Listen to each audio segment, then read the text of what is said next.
अरावली पर्वत भारत की सबसे प्राचीन पर्वत श्रृंखला। इतनी पुरानी कि जब हिमालय का जन्म भी नहीं हुआ था तब अरावली धरती पर खड़ी थी। लोग इन पहाड़ों को सिर्फ पत्थरों का ढेर समझते हैं, लेकिन सच्चाई ये है कि अरावली सिर्फ पहाड़ नहीं है, यह समय का गवाह है। इन चट्टानों के नीचे एक ऐसा रहस्य छिपा है जिसे अगर दुनिया जान ले तो इतिहास की किताबें बदल जाएं। राजस्थान की तपती दोपहर थी, सूरज आग बरसा रहा था।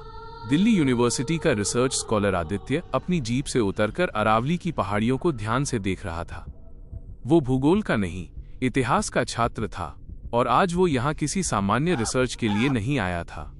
उसके बैग में एक 300 साल पुरानी पांडुलिपि थी, पीले पड़ चुके कागज, मिटती हुई स्याही और उन पर लिखा एक वाक्य जिसने उसकी नींद उड़ा दी थी। अरावली की छाती में सोया है वो रहस्य, जो जागा तो धरती हिल जाएगी। जैसे ही आदित्य अरावली के अंदरूनी जंगल में दाखिल हुआ, मोबाइल नेटवर्क खत्म हो गया। हवा अचानक ठंडी लगने लगी और चारों ओर ऐसा सन्नाटा था मानो जंगल कुछ छिपा रहा हो। कुछ दूर चलने पर उसे एक टूटा फूटा प्राचीन मंदिर दिखाई दिया। दीवारों पर अजीब निशान खुदे थे, सांप, सूर्य और कुछ ऐसे चिन्ह जिनका अर्थ अब किसी को नहीं पता। मंदिर के अंदर एक अधूरी पत्थर की मूर्ति थी।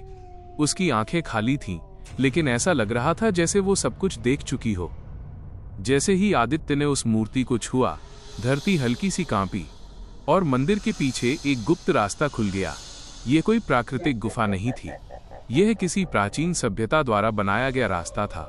सीढ़ियां नीचे अंधेरे की ओर जा रही थीं। नीचे पहुंचते ही आदित्य की सांस रुक गई। एक विशाल भूमिगत कक्ष उसके सामने था, दीवारों पर चमकते हुए चिन्ह और बीचों बीच एक रहस्यमयी पत्थर का स्तंभ। उस पर लिखा था, यहाँ वो शक्ति कैद है जिसे जगाना विनाश है। तभी पीछे से एक भारी आवाज आई, तुम यहाँ नहीं आने वाले थे। आदित्य पलटा। एक बूढ़ा साधु अंधेरे से बाहर आया, लंबी दाढ़ी, तेज आंखें और आवाज में सदियों का बोझ।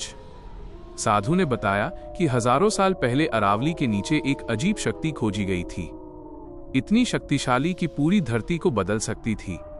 राजाओं ने उसे छिपा दिया, साधुओं ने उसकी रक्षा की और जो उसे पाने आया वो यहीं दफन हो गया। अचानक पूरी गुफा हिलने लगी, दीवारों से रोशनी निकलने लगी, पत्थर टूटने लगे।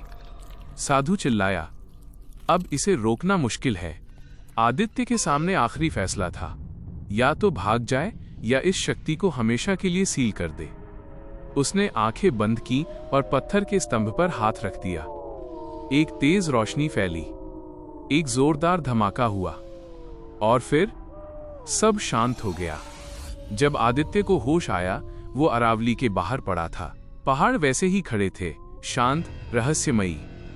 अरावली आज भी खड़ी है, अपने रहस्यों के साथ, क्योंकि कुछ पहाड़ टूटते नहीं, कुछ पहाड़ रहस्य होते हैं।